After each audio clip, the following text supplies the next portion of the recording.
between Canelo and David Benavidez, who in fact is going to take this fight when it does happen. And for my money, I got Canelo when they do face off. However, it's not just clear cut. It's not just cut and dry. No, this is as close to a 50-50 fight as you can get between these two boxers when you look at them in their body of work and their resume. We understand that. I'm not saying it's going to be a whitewash. I think Canelo's going to beat David Benavidez when they do step into the ring with each other, but it's predicated on win. And I say that because where's the biggest thing? And the next part of this whole segment comes to the world of boxing and Benavidez versus Canelo. The issue in terms of picking a winner is about timing. More than anything. Not just timing inside the ring of who can catch who. But it's also timing in terms of age, wear and tear, degrading of talent. Benavidez is getting better. Canelo Alvarez is now back to at least a semblance of his peak, especially with his fully healthy hand, like we saw against him versus Jermell Charlo. This is the best we've seen Canelo look in a long time. Seemingly he's back. Seemingly he's better. He himself said nobody beats this version of Canelo. So by his own standard, this is the best version of Canelo that we've seen today. Understandable. Doesn't change the fact that he's still getting up there in age, both in ring and just in life. And if this fight takes place next year, I got Canelo in an incredibly close affair. But if it happens later than next year, I'm not going to know who to choose. I'm really not. Because at that point, by the normal biological clock that we see boxers go through, for most instances, there's a certain point where your body just goes under. It just can't do it. It's going down. It just is. Especially with the amount of fights that we've seen Canelo Alvarez in. And the more punishment that we've seen Canelo Alvarez take in his more recent fights outside of Charlo. We've seen boxers at some point in time just fall. I'm not saying that's going to be Canelo, but I am saying we have to utilize that as a real concern. We're also seeing David Benavidez get better and better in his young career. Benavidez is on the up and up. Canelo's on the top of the mountain. Been there for a long time. But that cliff is getting closer and closer. When the full drop off will happen, who knows? Again, we were saying it was happening after Bebo. We were saying it was happening after Gennady Golovkin in the trilogy. But look what happened. So I'm not saying it's just inevitable cut and dry set in stone, but it is a concern. It absolutely is a concern. If this fight does not happen next year, I might start saying that David Benavidez is going to be the guy to win the fight. I might have to. Because yes, Canelo's a better technical boxer. Canelo has more tools in his tool belt. Canelo is a more diverse weapon and has more avenues to do what he wants to do, coupled with the experience and talent that he's faced over the course of his career and what he evolved into objectively as a boxer. I feel that he's better.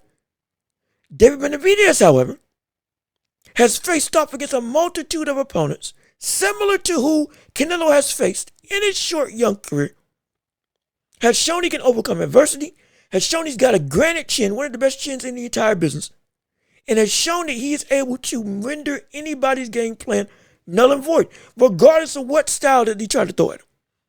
Whether it's using their speed and fighting on the outside, whether it's using their strength and fighting on the inside, like David Lemieux, whether it's pot shotting, whether it's slick style fighting like Caleb Plant, whatever game plan has been in his way, he's been able to render absolutely useless. He just has. Ever since he's really come into his own as a boxer. Ever since he's really hit his stride. I get that he struggled early. I understand that. Got knocked down early by a jab early on in his career. But once he fully hit the clutch, popped the clutch, and evolved as a fighter, we see the David Benavidez that we see right now. We see the flaws, absolutely. But what he's done to cover them up has been phenomenal. And he showed that he is the real deal. And he showed why he is continually, being seen as one of the most dangerous figures in all of boxing. On par with Terrence Crawford. On par with Errol Spence before Crawford beat up Spence. On par with Naoya Inoue. In terms of a fear type entity. That's what David Benavidez is. Whether opponents want to admit it or not, he is indeed one of the most feared men in all of boxing. And he continues to improve and get better and better and better. Continues to up his game with every opponent and continues to stay busy. It is a recipe for real undisputed potential when it comes to facing off against Canelo Alvarez. And if this fight continues to linger on and doesn't happen in the near future, I could start saying that we see David Benavidez take this win. Because it's no longer that the experience is just outweighing what David Benavidez brings to the table. Because if it waits too long, we could see the experience diminish in terms of Canelo Alvarez. We could see the repertoire still be the same, but now some of the tools may be rusted. Head movement may not be what it needs to be.